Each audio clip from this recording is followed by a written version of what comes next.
మేడ్చల్ మల్కాజిగిరి జిల్లాలోని మహేశ్వరం వద్ద అంటే ఇది మల్లంపేటకు సంబంధించినటువంటి మహేశ్వరం విలేజ్. అయితే ఈ విలేజ్లో గురువారం రాత్రి అర్ధరాత్రి సుమారుగా 12:20 12:30 సమయంలో అతివేగంగా దూసుకొచ్చినటువంటి ఒక కారు ఈ గోడ ఏదైతే మనకు కనిపిస్తూ ఉందో ఈ గోడ పైకెక్కి మొత్తం ఒక కార్ని పార్కింగ్ లాట్లో ఎలా అయితే పార్క్ చేస్తామో అలాగా ఆ కారు తీసుకొచ్చి ఈ గోడ మీద పార్క్ చేసినటువంటి సందర్భం అయితే కనిపిస్తూ ఉంది. అంటే అంత దారుణమైనటువంటి స్పీడ్లో అసలు ఎంత స్పీడ్ అంటే కనీసం 100-120 స్పీడ్ కంటే ఎక్కువగా ఈ రోడ్లో వెళ్ళినట్టుగా తెలుస్తూ ఉంది. ఇటు మల్లంపేట నుంచి బౌరంపేట వెళ్తున్నటువంటి సురేందర్ అనేటువంటి వ్యక్తి టాటా ఆల్ట్రోజ్ కారులో వైట్ కలర్ కారులో అయితే వస్తూ ఉన్నారు.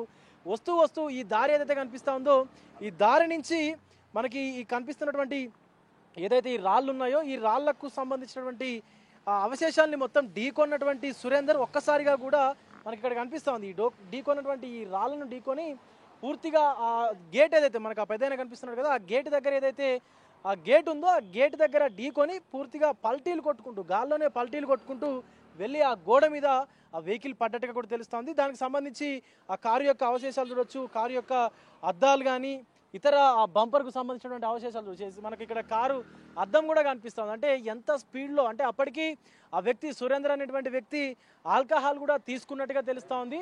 సో ఆ బంపర్కు సంబంధించినటువంటి అవశేషాలు కావచ్చు, ఇక్కడ అద్దానికి సంబంధించినటువంటి కవర్ ఇది పైన ఉండేటువంటి అద్దం పైన ఉండేటువంటి ఆ కవర్ కూడా మనకు కనిపిస్తూ ఉంది. అయితే ఈ రాళ్ల కుప్పకి ఢీకొన్నటువంటి కారు ఒక్కసారిగా జీతయ్య అనేటువంటి ఇక్కడ ఇంటి ఓనర్ ఉన్నారు, ఆయన ఇంటి ప్రహారీ గోడ మీదకి ఈ కారు అయితే వెళ్ళి పడినటువంటి సందర్భం అయితే కనిపిస్తుంది. దీంతో ఒక్కసారిగా లోపల ఉన్నటువంటి ఆ ఫ్యామిలీ అంతా కూడా ఉలిక్కిపడి పెద్ద శబ్దం రావడంతో అసలు ఏం జరిగింది అని చెప్పి కూడా బయటకు వచ్చి చూడగా ఒక కారు పార్క్ చేసినట్టుగా ఆ గోడ జస్ట్ ఒక 1/2 ఫీట్ ఉంటుంది. ఆ గోడ మీద ఎలా పార్క్ చేస్తామో బయట రోడ్డు మీద ఎలా పార్క్ చేస్తామో మనకి ఇక్కడ కారు కనిపిస్తుంది కదా, ఇప్పుడు ఈ కారు ఎలాగైతే మనం పార్క్ చేసి ఉందో ఈ రోడ్డు మీద అలాగే తీసుకెళ్ళి ఇక్కడ ఆ గోడ మీద పార్క్ చేసినట్టుగా కూడా పెట్టారు. అయితే అంత దారుణమైనటువంటి కండిషన్, ఒకవేళ కనుక ఈ గోడ లేకుండా ఉండుంటే లోపల వాళ్ళ పరిస్థితి ఏందో కూడా అర్థం కావట్లేదు. అంటే అంత దారుణమైనటువంటి స్పీడ్లో సుమారుగా 120 నుంచి 140 వరకు కూడా స్పీడ్ వెళ్ళినట్టుగా తెలుస్తూ ఉంది. ఆ సందర్భంలో ఒక చెట్టు బొప్పాయి చెట్టు ఇతర చిన్న చిన్న మొక్కలు కూడా విరిగిపోయినటువంటి పరిస్థితి కనిపిస్తూ ఉంది. ప్రస్తుతం మనతో పాటు ఇంటి ఓనర్ జీతయ్య ఉన్నారు.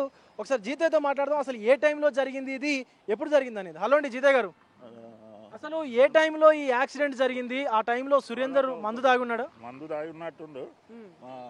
అందులో కిరాయికున్నాయన వచ్చి ఆయనను తీసిందంటే ఎక్కడ సుధరాస్తలేదు ఆయనకు. ఆ డోర్ తీసి ఆయన కిందికి దించిండు. మా ఫోన్ చేస్తే మేము వచ్చినాం, ఆ పిల్లలు కొట్టగలరని ఈయన కాదు డ్రైవర్ వేరే ఆయన దెబ్బలు తాగినాయి పంపించినాం అని చెప్పారు. అలా ఆ దెబ్బకు సౌండ్ కాల పిల్లలు గిల్లలు అంతా ఆయన కాళ్ళు వణుకుతున్నాయి, అంత సౌండ్. ఈ పిల్లర్కు దాకింది కాబట్టి ఆడు బచాంచిండు. మా ఇల్లు గేటు దాకింది, ఆయనకి ఏం కాలేదు. తాగంగానే ఇట్లా అతనే అంటాడు, ఇట్లా జంపు కొట్టి ఇట్లా తిరిగి ఇక్కడ మరింది అని అంటుండు. మళ్ళీ దాని మీద గేట్ మీద పెట్టినట్టే ఉన్నది. అవును, ఇప్పుడు మనం రోడ్డు మీద కార్ ఎట్లయితే పార్క్ చేసినాం సేమ్ అట్లాగే గోడ మీద పార్క్ చేసింది. అందరు ఏమంటారు అంటే మా పిల్లల్ని మీరు షూటింగ్ గిట్ట తీస్తురా, అందరు ఫోన్ చేసి మేమేం షూటింగ్ తీస్తాం, సినిమా షూటింగ్ తీస్తున్నా గోడ మీద పెట్టి అంటున్నారా అంటున్నారు.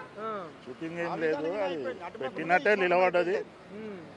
అందరు పబ్లిక్ అంతా చూసారు. అదే నైట్ ట్రైన్ తెచ్చిండాడు, ట్రైన్ తెచ్చి మా భార్య కడుపుతుంది, ప్రెగ్నెంట్ ఉంది, ఇట్లా కాదురా బాబు నువ్వు అంతా ఈ దిమ్మ గిట్ట లేకుంటే మా ఇంట్లోకే వెళ్ళిపోవు కారు. ఇప్పుడు ఒకవేళ కనుక గేటు ఈ దిమ్మ ఇదంతా అడ్డం లేకుండా లోపలికి వెళ్ళిపోయేది.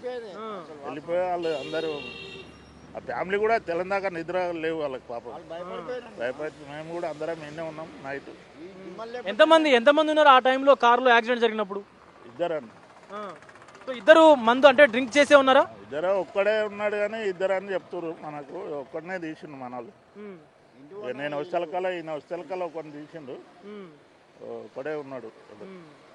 ఇప్పుడు జీతయ్య గారితో పాటు స్థానికులు కూడా ఉన్నారు. పెద్దాయన ఏ టైంకి జరిగి ఉండొచ్చు అసలు ఈ ప్రమాదం? 11 గంటలకు అట్లా అందాది అని మన వాళ్ళు వీళ్ళు అన్నారు, రెండుకున్నోళ్ళు అంతే, మనకైతే తెలియదు. ఏ టైంకి 11 గంటల నుంచి నిద్రలేదు, వాళ్ళకు కూడా భయపడిపోయారు వాళ్ళు.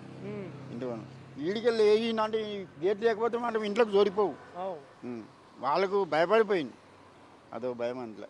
ఈ కారు చూస్తే పరిశ్రమ అటు ముఖం ఉన్నది, మల్లెపేట ముఖం ఉన్నది, మళ్ళీ ఇటు రైట్ ముఖం అయిపోయింది. ఆడనే ప్రై మన పార్కింగ్ వేసి మనం వాటర్ చార్జింగ్ చేస్తాం అట్లా లేపింది బండి, ఏం చేస్తాం దానికి, మనం ఏం చేయలేంగా.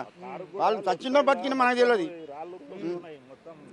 అది ఆయన ఇంటో ఆయనకి రెండుకున్న ఆయన వచ్చి ఆయన లేవాటి డోర్ తీసి మళ్ళీ లేవాటి మంచిని బయటికి తీసి పడేటింది. ఆ కాలి చెయ్యికి గీరికపోయింది ఆయనకి, అంతే. ఏం కాలేదు, పెద్దగా దెబ్బలు ఏం తగలేదు ఆయనకి, అసలు తగలే.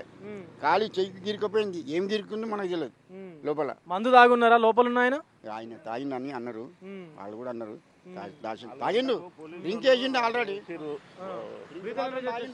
చెక్ చేసారు, 40% వచ్చిందన్న.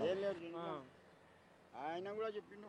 రైట్. ఇంటి ఓనర్తో పాటు స్థానికులు కూడా చెప్తా ఉన్నారు, ఆయన ప్రమాదం జరిగినప్పుడు ఆ గోడను ఏదైతే మనకు వాటర్ సర్వీసింగ్ ఇస్తే కార్ని ఎలాగైతే ఎలివేటర్లు పెట్టి పైకి లేపుతారో ఆ విధంగా గోడ మీద పార్క్ చేసినట్టుగా ఆ గోడ మీద కార్ని అయితే సురేందర్ అనేటువంటి వ్యక్తి పెట్టినట్టుగా తెలుస్తుంది. ఎంత దారుణమైనటువంటి స్పీడ్ అంటే, ఇప్పుడు మనకి రూట్ చూస్తూ ఉన్నాము, నార్మల్గానే ఈ రోడ్లో 50 కిలోమీటర్లకు మించి స్పీడ్ వెళ్ళకూడదు, అలాంటి రోడ్ ఇది.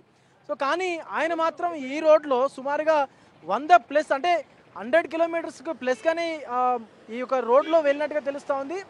అయితే సుమారుగా 120 నుంచి 130 కిలోమీటర్ల వరకు కూడా సురేందర్ స్పీడ్గా వెళ్ళుంటారంటూ కూడా చెప్తున్నటువంటి పరిస్థితి కనిపిస్తుంది. మరొక పక్క ఈ లోపల వైపు చూద్దాం ఒకసారి. ప్రమాదం జరిగినటువంటి లోపల వైపు చూసుకున్నట్లయితే అసలు ఈ ఒక బొప్పాయి చెట్టు మాత్రమే విరిగిపోయింది. జస్ట్ ఏంటంటే ఒక ఇటుక పెల్ల మాత్రమే ఇక్కడ కొలాబ్స్ అయింది, విరిగిపోయి కింద పడింది గోడ నుంచి. కానీ గోడకి మాత్రం ఎలాంటి చెక్కు చెదరకుండా ఉంది. సో మనం చూసుకోవచ్చు ఇక్కడ ఆ కారు నిలిపినటువంటి ఏదైతే మనకి ఆ ప్రాంతం కనిపిస్తూ ఉందో ఇదంతా కూడా దాని అవశేషాలు, ఏదైతే ఆ గ్రీజ్ కానీ ఆయిల్ కానీ ఈ పక్కన కూడా చూసుకోవచ్చు, మొత్తం అంతా దానికి సంబంధించినటువంటి ఆయిల్స్ లీకేజ్ అయ్యి కూడా దానికి అంటుకున్నటువంటి పరిస్థితి కనిపిస్తూ ఉంది. సో ఆ టైంలో ఇంట్లో ఉన్నటువంటి మహిళలు కూడా ఉన్నారు. సో వాళ్ళతో ఒక్కసారి మాట్లాడదాం. అంటే ఆ టైంలో ఇంట్లో ఉన్నారు, చిన్నపిల్లలు ఉన్నారు. సో వాళ్ళు ఎట్లా ఫీల్ అయ్యారు, అసలు భయభ్రాంతులకు గురైనటువంటి పరిస్థితి కనిపిస్తుంది. అమ్మ, మీరు ప్రమాదం జరిగినప్పుడు ఇంట్లోనే ఉన్నట్టుగా తెలుస్తుంది, ఏ టైంకి జరిగింది అసలు? 12:20 ఆ టైంకి ఇంట్లోనే ఉన్నాము. సౌండ్ వచ్చిందని బయటకు వచ్చాము. వచ్చేసరికి కార్లో ఉన్నారు ఆయన, డ్రింక్ చేస్తున్నాడు. మేమే భయపడ్డాము అక్కడ ఎలా ఉంది ఏంటి అని చెప్పేసి. తర్వాత అందులో నేనున్నాను, ఎవరైనా ఉన్నారా హెల్ప్ చేయండి అని అడిగాడు. మా హస్బెండ్ బయటకు వెళ్ళి డోర్ ఓపెన్ చేసి తీసారండి. తీసి ఆయన కిందికి దించారు. జస్ట్ ఆయనకి ఏం తగలేదు, జస్ట్ హ్యాండ్కి మాత్రం కొంచెం తగిలింది అంతే. డ్రింక్ చేస్తున్నాడు ఆయన? ఉన్నాడండి. ఎంతమంది ఉన్నారు అప్పుడు బండ్లో? ఒక్కడే ఉన్నాడండి. మేము వచ్చేసరికి ఒక ఆయన దిగి వెళ్ళిపోయాడంట, ఒక్కడే ఉన్నాడు అందులో, మిగతా ఎవరు లేరు.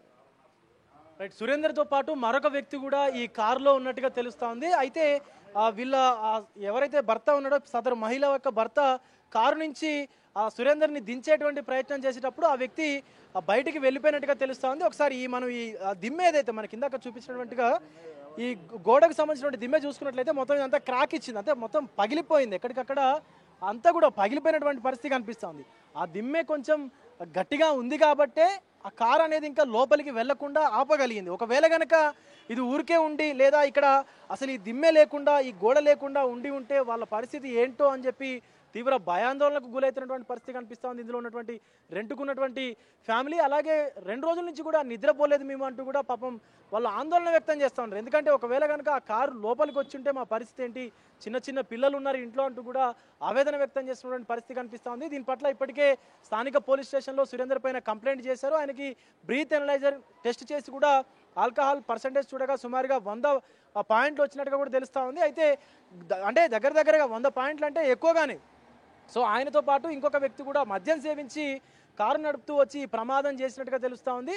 సో ఆ రాళ్ల కుప్పని ఢీకొని వచ్చి ఈ దిమ్మెకు ఆ కారు ఒక్కసారిగా మొత్తం కూడా గుద్దుకున్న తర్వాత వెళ్ళి దాని మీద గోడ మీద ఇంకొక గేట్ ఉన్నటువంటి గోడ మీద కూడా కూర్చున్నట్టుగా తెలుస్తూ ఉంది. దీనికి సంబంధించి పోలీసులు కూడా దర్యాప్తు చేసుకుని కేసు నమోదు చేసుకొని దర్యాప్తు చేస్తూ ఉన్నారు. సో ఎవరైనా సరే ఖచ్చితంగా ఒకవేళ కనుక మందు తాగే అలవాటు ఉంటే ఖచ్చితంగా తాగి మాత్రం వాహనాలు నడపొద్దు. ఎందుకంటే మీ ప్రాణాలతో పాటు అవతలి వాళ్ళ ప్రాణాలను కూడా మీరు ఇబ్బందుల్లో పెట్టిన వారు అవుతారు. కాబట్టి ఖచ్చితంగా తాగే అలవాటు ఉన్న ఏ వ్యక్తి కూడా డ్రైవింగ్ చేస్తూ అంటే తాగి డ్రైవింగ్ చేయకూడదని చెప్పి అటు అధికారులు కూడా చెప్తా ఉన్నారు. కాబట్టి దీనిపైన ఖచ్చితంగా సీరియస్గా ఉండాలంటూ కూడా అటు అధికారులు అయితే హెచ్చరిస్తున్నటువంటి పరిస్థితి కనిపిస్తూ ఉంది. సో ఇక్కడ ఈ యొక్క ఘటన జరగడంతో స్థానికంగా ఉన్నటువంటి అటు ఇంట్లో ఉన్నటువంటి రెంట్కుండేటువంటి వాళ్ళు, ఇంటి యజమాని, చుట్టుపక్కల వాళ్ళందరూ కూడా ఒక్కసారిగా ఉలిక్కి పడ్డటువంటి పరిస్థితి అయితే కనిపిస్తూ ఉంది.